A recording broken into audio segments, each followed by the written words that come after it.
In this video, you will learn what are various ways to troubleshoot your Netgear EX3110 Gear Range Extender device during setup in case if you are unable to connect to 92.168.1.250 website and the site shows an error stating not connected to your Netgear Range Extender device.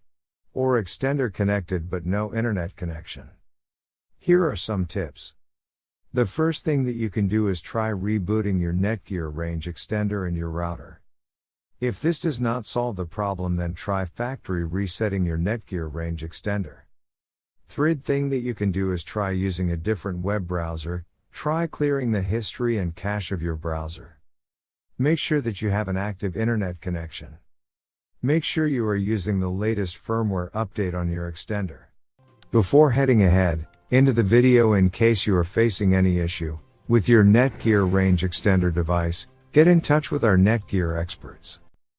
Thanks for watching our video, and do not forget to like, share, and comment on the video, so that you never miss any video from our channel.